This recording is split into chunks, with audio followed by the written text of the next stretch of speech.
Bonjour pasteur. Je... Nous voulons savoir, existe-t-il une différence entre la possession démoniaque et l'oppression démoniaque? Merci pour la question. Tout d'abord, il faut savoir ce qu'on entend par les démons. En fait, ce qu'on appelle les démons aujourd'hui, en fait, ce sont les anges qui ont désobéi à Dieu, donc qui ont suivi Satan. En descendant sur la terre, ils sont maintenant appelés les démons.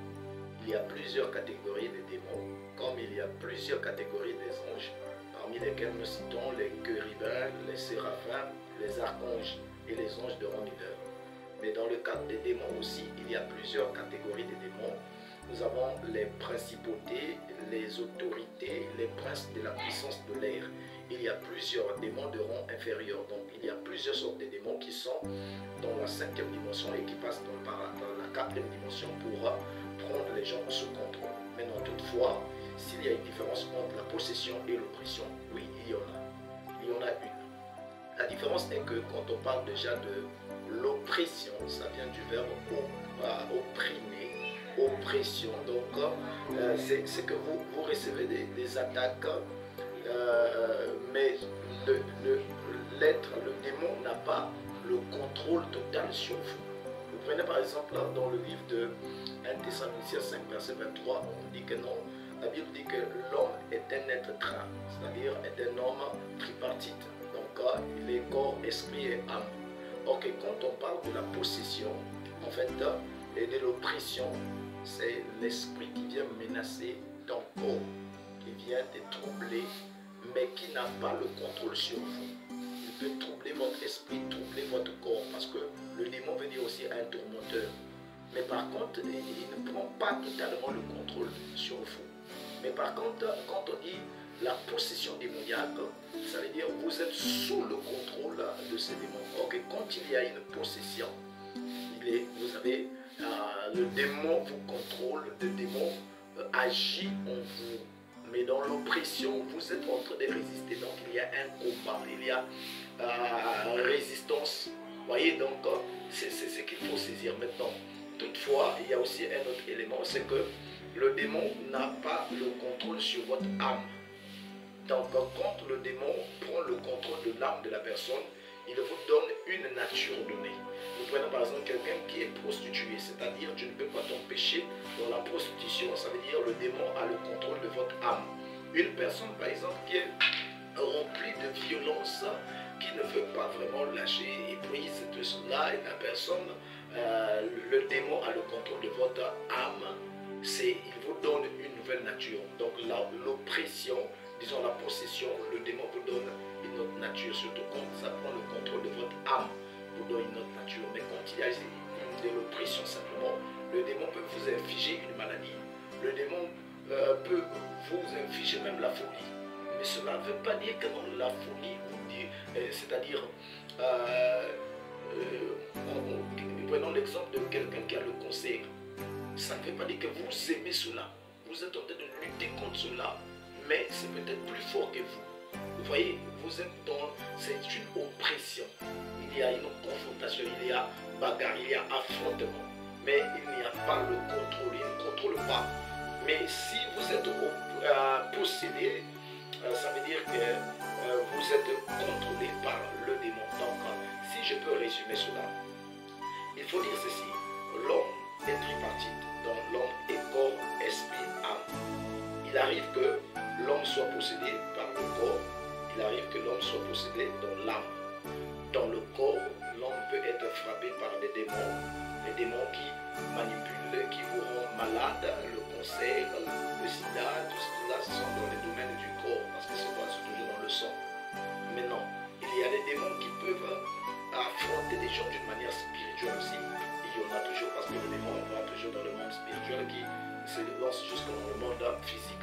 Maintenant, malgré toutes ces attaques-là, que ce soit le corps, âme, esprit, mais on parle d'oppression quand la personne ne veut pas de cela.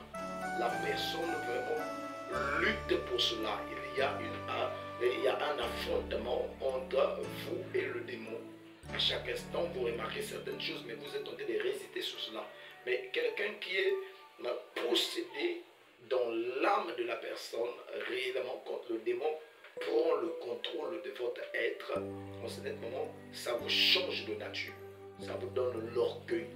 Ça vous amène à aimer votre vie sale que vous menez. Vous vous sentez bien. Mais c'est lui qui est opprimé. C'est une personne qui se bat, qui lutte, qui corrige ses erreurs, qui a besoin de lutter à chaque instant pour ne pas demeurer dans ce même état, dans cet état. Voyez, mais il y a des gens qui se sentent à l'aise dans cet état. Vous voyez que non, la personne est possédée totalement. Vous voyez, est possédée. Et surtout, quand il est possédé dans l'âme, ça veut dire tout ce que vous allez faire, le démon qui vous dicte. Il y a plusieurs sortes de démons. On peut trouver les démons dans plusieurs catégories. Vous voyez par exemple quelqu'un, si vous voyez une personne, tu es un voleur, c'est qu'il y a un démon qui est en toi, qui t'amène.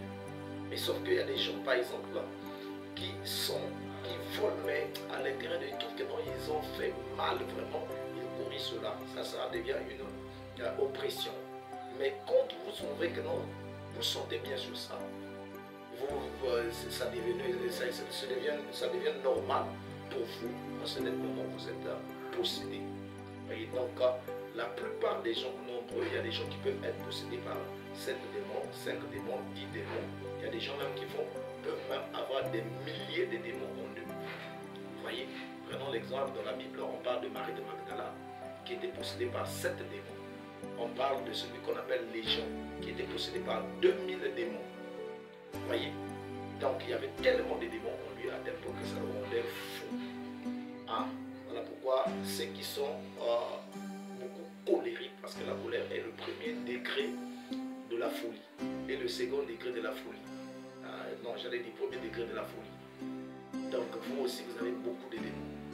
Donc si vous voyez que vous êtes nerveux à chaque instant, à tout moment toujours nerveux, c'est que vous avez une grande quantité ou encore un grand nombre de démons qui contrôlent votre vie. Donc toutefois que vous voyez quelque chose se passer dans votre vie et que vous n'en voulez pas, vous luttez pour cela. Ça ne veut pas dire que vous êtes possédé, mais vous êtes opprimé. C'est une oppression et non une possession démoniaque. Donc ne crois pas que non, tout est déjà fini pour toi. Malgré tout ce que tu rencontres dans ta vie, chaque affrontement avec les esprits, cela ne veut pas dire que non, le démon a déjà pris le contrôle de ton être. Même si la maladie semble être très grave, ça ne veut pas dire généralement que non, il a le contrôle sur toi. Quand il te contrôle, il te donne une nouvelle nature. Puisque c'est quoi? Il devient le moteur de ta vie. Le moteur du véhicule que tu es. Et il est en train de te diriger dans tout ce qu'il faut faire.